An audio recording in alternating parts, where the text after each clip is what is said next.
बिस्मिल्लाहिर्रहमानिर्रहीम। अस्सलाम वालेकुम स्टूडेंट्स,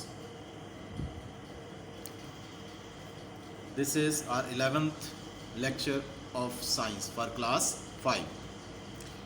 यूनिट 2 है हमारा द एनिमल वर्ल्ड। अब बेटा आप अपनी बुक ओपन करें, पेज नंबर 32। Page number 32। आज का जो हमारा टॉपिक है वो है वर्म्स से स्टार्ट हो रहा है। वर्म्स, इनको कीड़े मकोड़े वगैरह कहते हैं। Worms are divided into 3 groups. Worms के 3 ग्रुप्स हैं, most commonly known as segmented worm. Segmented का मतलब है कि उनके बॉडी जो है वो पार्ट्स में डिवाइड होते हैं, लाइंस लगी हुई होती हैं, इसलिए उनको सेगमेंटेड कहेंगे। ये इसके एग्जांपल है सेगमेंटेड की। और ये है सेकंड है फ्लैट वर्म्स। ये फ्लैट होते हैं, चिपटे।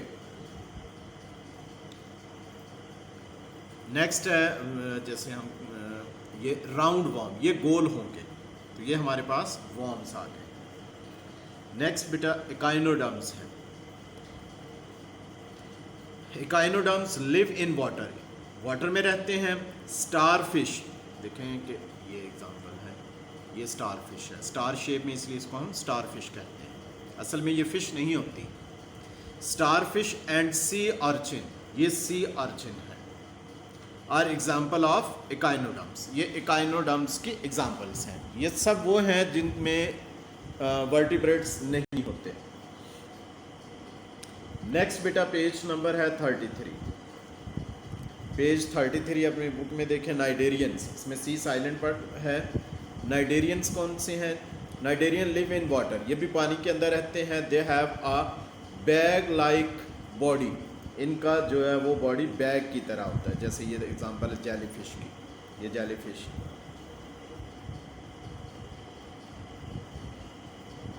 Which has tentacles coming of it. तो इसमें जो है ये देखें ना, टेंटिकल्स इनको कहेंगे, ये बॉडी से बाहर निकल रहे होते हैं। Cnidarians include jellyfish and coral, ये कॉरल है, तो इसमें जेलीफिश एंड कॉरल है। नेक्स्ट बेटा देखें, इसमें साइंस फैक्ट्स है। The most deadly jellyfish is the box jellyfish. दुनिया में जो सबसे ख़तरनाक जेलीफिश है वो बॉक्स जेलीफिश है। Each of its tentacles has about 500,000 poisonous needle like spines होते हैं। इसमें तकरीबन 5 लाख एक जो है टेंटिकल में वो नीडल लाइक स्पाइंस है, जिससे वो जहर से भरे हुए।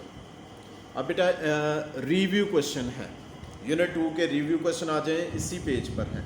ये क्वेश्चंस हैं आपके पास, इसके ये आंसर्स मैंने आपको लिख के दिए हुए हैं, या आपने नोटबुक में भी लिखना है और लर्न करना है, या आपके पेपर्स में भी आएंगे इंशाल्लाह। क्वेश्चन 1 है, why do scientist put organism into different classes. Scientist ने डिफरेंट ऑर्गेनिज्म को, लिविंग थिंग्स को मुख्तलिफ क्लासेस में क्यों रख दिया? साइंटिस्ट, इसका आंसर देखें, scientist put organism into groups to understand relationship between different organism. तो डिफरेंट ऑर्गेनिजम्स में रिलेशनशिप को फाइंड आउट करने के लिए उनको ग्रुप्स में रख दिया। Question number 2, what is another word for animal, कि इन एनिमल्स के लिए कोई और वर्ड बताना है। जैसे स्पाइन, स्पाइन यानी कि जिनके अंदर बैकबोन होती है, उनको दूसरा क्या कहते हैं? वर्टिब्रेट्स कह सकते हैं। विदाउट स्पाइन, जिनमें बैकबोन नहीं होती, उनको इनवर्टिब्रेट्स कहें। Question number 3, what is an animal cell. An animal cell क्या है? व्हाट डज इट डू, और ये क्या करता है? Name the main parts of a cell, cell के मेन पार्ट्स के नेम बताना। आंसर है, all living things are made up of cells, तमाम जिंदा चीज़ें सेल से बनी हुई हैं। Cells hold all the equipment and information necessary to keep an organism alive. Cell के पास तमाम चीज़ें होती हैं और इंफॉर्मेशन होती है जिसकी वजह से कोई भी बॉडी जिंदा रहने के लिए ज़रूरी होता है। Cell carry out all the process of body, cell के अंदर बॉडी के तमाम प्रोसेस होते हैं। The main parts of cell, अब आ जाते हैं सेल के मेन पार्ट्स। न्यूक्लियस है, cytoplasm, cell membrane and vacuole. Question number 4, what is the difference between placental mammals and marsupial mammals. इन प्लेसेंटल और मार्सुपियल मैमल में डिफरेंस क्या है, इनमें एग्जांपल देनी है। प्लेसेंटल क्या है, placental mammals give birth to young, के उनके बच्चे ऐसे होते हैं हु आर वेल डेवलप्ड होते हैं व्हेन दे आर बोर्न, जब वो पैदा होते हैं। एग्जांपल जैसे डॉग, ह्यूमन। मार्सुपियल के क्या है, गिव बर्थ टू यंग, जब उनके बच्चे होते हैं that are only partially developed, थोड़ा सा वो डेवलप होते हैं, डेलिकेट होते हैं, जैसे कैंगरू वगैरह, तो इसलिए उनके पाउच होता है उनकी मदर के पास, तो वो कुछ अर्सा उसमें रहते हैं।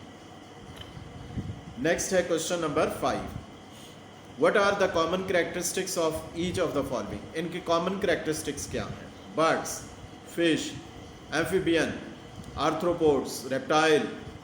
अच्छा ये बेटा खुद करना है, मैंने आपको पेज नंबर बता दिए हैं कि बर्ड्स के जो है कैरेक्टरिस्टिक्स हैं वो पेज 26 पर मिलेंगे, फिश के कैरेक्टरिस्टिक्स हैं वो पेज 27 पर हैं, रेप्टाइल्स हैं पेज 25 हैं, एम्फीबियन है पेज 28 पर, आर्थ्रोपोड्स हैं उनके कैरेक्टरिस्टिक्स आपको मिलेंगे पेज 29 पर। नेक्स्ट क्वेश्चन देखें, question number 6, what class of animal can be traced back to the dinosaurs. Dinosaurs की अगर हम हिस्ट्री तक जाते हैं तो वो किस क्लास में, रेप्टाइल, वर्टिब्रेट्स हैं सबसे पहले, और फिर उनका रेप्टाइल्स में जो है वो आएंगे। ये बेटा आपका चैप्टर कंप्लीट हो गया है, तो 2 हमारे चैप्टर्स कंप्लीट हो गए हैं। अब ये कुछ वर्कशीट्स हैं प्रीवियस चैप्टर्स जो हम कर चुके हैं, ये आप लोगों ने वर्कशीट खुद सॉल्व करना है। ये देखें ना, लेबल, ये ह्यूमन डायग्राम, ये बेटा आप जो है वो खुद इसको लेबल करेंगे। डाइजेस्टिव सिस्टम बन रहा है, ये बुक में आपके कंप्लीट इसके लेबलिंग दी हुई है। Label the parts of urinary system है, ये भी आप लोगों ने खुद करना है, ये भी इसके लेबलिंग आपको मिल जाएगी।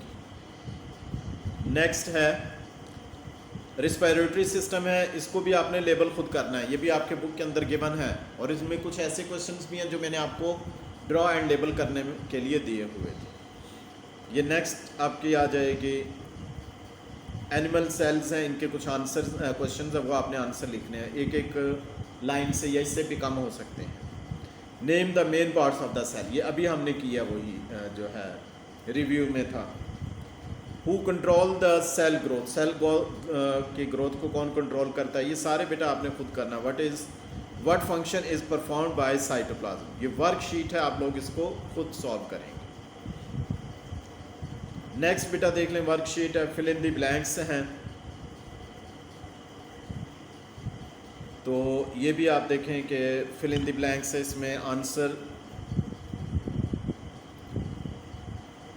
करने कुछ क्वेश्चंस के। ये बेटा कंप्लीट देखें, जो वर्कशीट होती है वो स्टूडेंट्स को खुद सॉल्व करना होती है, इसमें टीचर की हेल्प की ज़रूरत नहीं है, क्योंकि जो हमने चैप्टर्स पढ़े हैं उसी में से इनके कंप्लीट आंसर आपको मिल जाएंगे।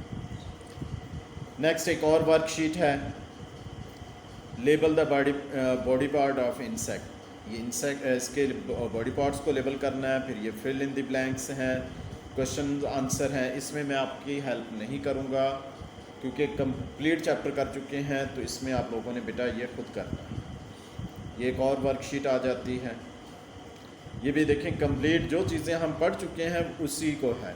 असल में ये भी रिव्यू होता है, रिव्यू का मतलब होता है कि जो आपने पढ़ लिया उसमें से आपको कितना कुछ याद है, तो रिव्यू जो होता है वो स्टूडेंट ने खुद देना होता है। जो चीज़ें बेटा हमने कंप्लीट पढ़ ली है वही इसके अंदर है, कुछ भी इसमें मुश्किल नहीं होगी, कुछ भी डिफ़िकल्ट नहीं है, ये आप लोगों ने होमवर्क में खुद करना है। तो आज का हमारा लेक्चर कंप्लीट हुआ। Okay, thank you very much, अल्लाह हाफिज़।